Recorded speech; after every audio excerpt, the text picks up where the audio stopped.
preserve the public trust, protect the innocent, uphold the law.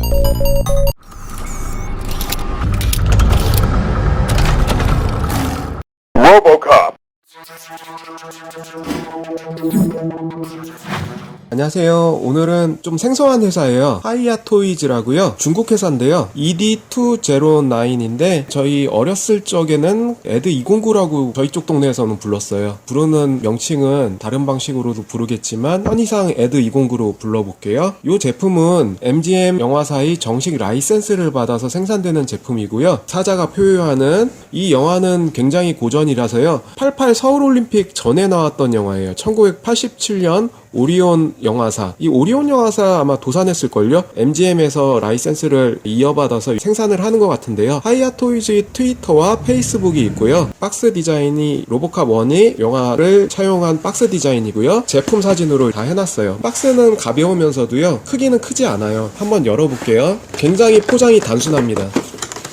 블리스터밖에 안 보이고요. 그 흔한 설명서 하나조차 없어요. 여러 회사에서도 나왔잖아요. 크기는 나온 회사들 중에서는 단품으로는 가장 작은 것 같고요. 이거 다음에 조금 큰 게 네카 조립식 프라모델로 나왔지만 그 다음 큰 게 구스마일제 에드209가 있죠. 도색도 해줘야 되고 직접 만들어야 되고 그런 게 조금 단점이지만 만들었을 때 위압감은 토이 다음으로는 존재감이 있는 것 같아요. 6인치 로보캅이 사이즈와는 맞지는 않아요. 하이아토이즈에서 나오는 작은 4인치 되는 로보캅 사이즈로 나온 거예요. 그냥 블리스터 팩에서 그냥 분리하면 이게 끝이에요. 저렴하게 나온 제품의 에드209고요. 새로운 버전으로 출시 예정인데요. 데미지 버전이 출시 예정이거든요. 얘 같은 경우는 이제 노멀 버전이고요. 구스마일제 같은 경우는 요즘에 인기가 많아서인지 그 프라도 구하기가 쉽지는 않은데요. 만들다 보면은 도색이 전혀 안 된 상태에서 완성이 되면 되게 밋밋하더라고요. 그 다음에 네카 것도 있지만 네카는 지금 프리미엄이 많이 붙었고요. 당시에 제가 네카 거를 구하려다가 안 구했어요. 그러다가 하이아토이즈에서 나온 에드209를 구입하게 됐는데요. 장점은 가격이 또 저렴하면서도요. 기본 도색이 다 충실하게 돼 있고 특히나 이렇게 명암 도색이 다 돼 있어요. 퀄리티도 괜찮고요. 좀 신경 쓰이는 게 웨더링이라고 여기 치핑 표현을 조금 해준 게 있는데 좀 어설퍼요. 여기는 아무래도 가격대 뭐 인건비 그런 거 생각하다 보니까 드라이 브러싱으로만 쓱쓱 문질러 놨어요. 좀 성의 없게. 그리고 이 바닥 보면요. 정식 라이센스고요. 2020년에 생산된 MGM 영화사의 라이센스를 받은 하이아토이즈 차이나 이렇게 써 있습니다. 관절도 관절이지만 기본 세부 묘사를 충실하게 해낸 몰딩이나 조형이에요.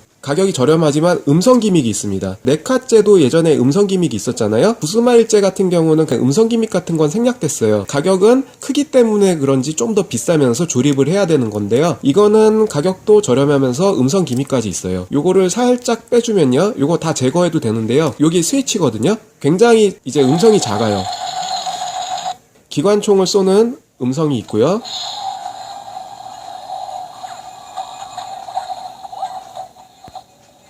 그리고 기계가 움직이는 듯한 음성이 있고요.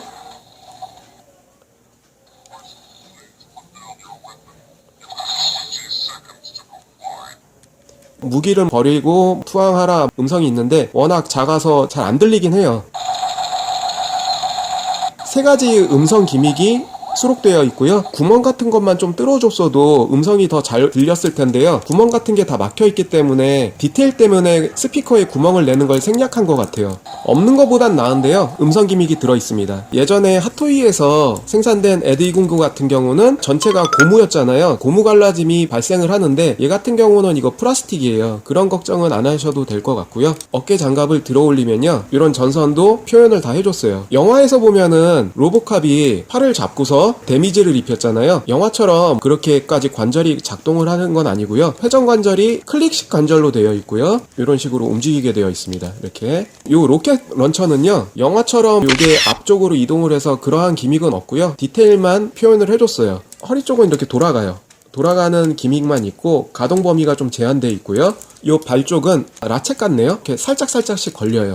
그런 느낌이 있어서 라쳇 관절 같고요. 그리고 라쳇이 조금 약하긴 한데요. 그냥 스무스하게 움직입니다. 회전축 관절이 있어요. 회전축. 라쳇 같은 건 적용이 안 됐고요. 클릭 관절이에요. 여기서 이런 식으로 따다다다다 좀 뻑뻑해요. 요거는 앞으로 움직일 때 다리가 확장이 되더라고요. 다시 자리 잡으면서 이렇게 자리를 잡고요. 그런 식으로 움직이더라고요. 앞으로 움직일 때는 이게 확장됐다가 자리 잡고 뒤로 이게 움직이고요. 발목 관절이 좋지는 않아요. 앞뒤로만 움직이고요. 양 옆으로는 가동 범위가 있기 때문에 거의 안 움직인다고 보시면 되고 위아래로 이 정도만 움직여요. 발가락 같은 경우는 움직이는 기믹이 없습니다. 그냥 이게 한 덩어리예요. 그런 게 좀 아쉽고요. 이런 전선 같은 거, 디테일 같은 거 도색이 되어 있어요. 가격대 디테일이나 도색 같은 경우는 나쁘지 않아요. 이런 것도 잘 재현이 되어 있고 세부식의 나사도요 다 몰딩이 되어 있어서요 이렇게 고무 파이프관이 재현이 되어 있고요. 밑부분에도 이 고무 파이프로 되어 있어요. 여기서 하나 비교해드리면 예전에 나온 맥팔레인 6인치 로보캅이에요. 6인치 중에 이 버전을 가장 좋아하는데요. 나온지 오래됐지만요. 다른 뭐 구스마일 6인치나 반다이 6인치 로보캅에 비해서 조형이 세련되게 잘 돼 있는 것 같아요. 10몇 년이 지났는데도요. 지금 나오는 로보캅에 비해서 조형이 전혀 안 떨어져요. 오히려 지금 나오는 로보캅들은요. 루즈도 많고 장갑 디테일도 좋고 뭔가 도색도 더 삐까번쩍한데요. 조형 자체가 얘처럼 안 끌리는 것 같아요. 얘는 돌리거나 이렇게 봐도요. 영화 속 로보캅이 조형을 상당히 멋지게 잘 표현을 해줬어요. 여기 같은 경우도 피스톤 연동 장치로 다 재현이 되어 있고요. 이게 무비매니아 로보캅인데요. 그 당시로도 수작이었고 12인치 버전으로도 나왔었는데 데미지 버전으로 나왔었어요. 머피 눈이 좀 보이게끔 나온 제품이 있었는데 저는 그거보다 오히려 이 6인치 로보캅이 더 마음에 들더라고요. 요거 같은 경우는 뭐 이제 허리 돌아가고 좀 움직임이 제한적이에요. 클릭 관절 있고요. 톤 교체 루즈는 없지만 베레테 총을 떼어줄 수 있어요.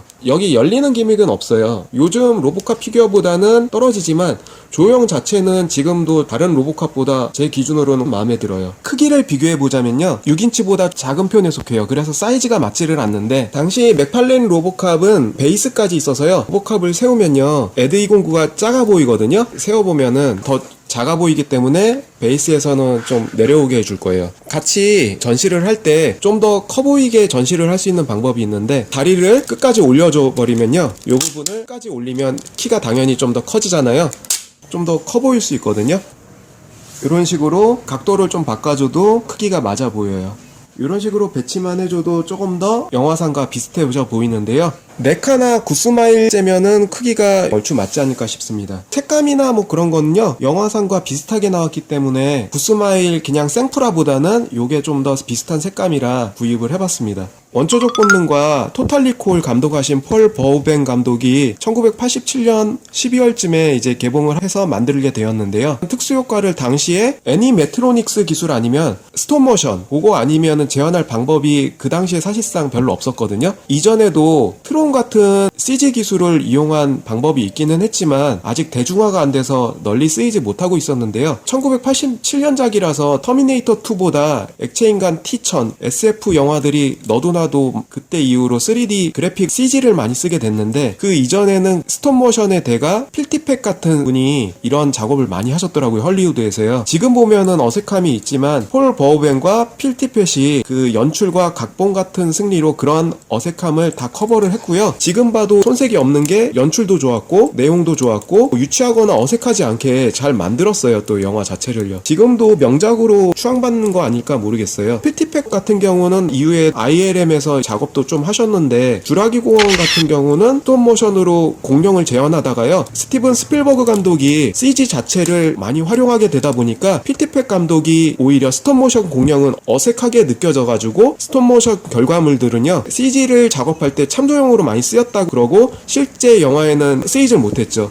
CG보다 어색함이 많이 있다고 본 거겠죠. 에드209의 특수효과는 필티펫이 주도를 했다고 보시면 되고요. 인상이 많이 깊었죠. 하이아 제품의 데미지 버전도 나올 예정이지만 핫토이, 네카, 구스마일, 하이아 뭐 이 정도에서 본다면요. 요거는 가격대 성능비에서 충분한 메리트가 있는 걸로 볼 수 있습니다. 음성 기믹도 있고요. 요 스위치가 디자인에 간섭을 받지 않게 하기 위해서요. 원래 이 디자인이 뒤쪽이 이렇게 동그랗게 되어 있는 부분이 있어요. 스위치로 만들어준 거예요. 디자인에 영향을 미치지 않았고요. 여기 실린더 부분 같은 경우는 마커로 도색을 해줘서요. 원래는 여기가 밋밋한 요색이었거든요. 네 군데를 다 칠해줘서 디테일업을 좀 시켜줬습니다. 유압 파이프 쪽을 좀 칠해주고요. 쪽에도 기관총 부분이 밋밋하다 보니까요. 살짝 은색으로 포인트만 줘도요. 살짝 웨더링 같은 느낌이 조금씩 날 거예요. 이런 부분 조금씩 찍어주고요. 포인트를 찍어줘도요. 여기랑 비교하면은 조금 디테일이 보이죠? 드라이 브러싱 한 것처럼요, 살짝씩만 이렇게 포인트 줘도요, 조금 디테일이 살아요. 좀 아쉬운 점은요, 요 앞부분에 전선들이 연결이 되어 있어요. 그런 게 좀 생략됐고요. 이쪽 같은 경우에는 이런 전선 디테일을 살려줬는데 이쪽도 같이 살려줬으면 좋았을 뻔했어요. 영화상 사진과 비교해드리면요, 여기 부분에 작은 사각형 부분에 미사일 런처에 대한 스티커가 붙어 있는데 그런 게 너무 작으니까 생략이 됐고요. 손톱이랑 비교해보시면 얼마나 작은지 알 수 있는데 스티커로 인쇄해서 붙여줘도 좋았을 뻔했고요. 나머지들은 영화상이 디테일을 진짜 잘 보증하고 살려줬어요. 작지만 디테일도 좋고 살릴 건 다 살려줬고요. 크기가 조금만 컸으면 좋았을 텐데 4인치 버전 로보캅과 크기를 맞추려다 보니까 이 크기로 나온 것 같아요. 전지 박스가 요 밑에 있는데요, 빼주고요, 나사를 풀어주면요, 나사를 풀면 이게 열리게 돼 있는데요, 붙었는지 굉장히 뻑뻑해서 안 열리네요. 열었다가 부서질까봐 못 열겠는데 이 안쪽에는 동그란 수은 전지가 들어있는 걸로 알아요.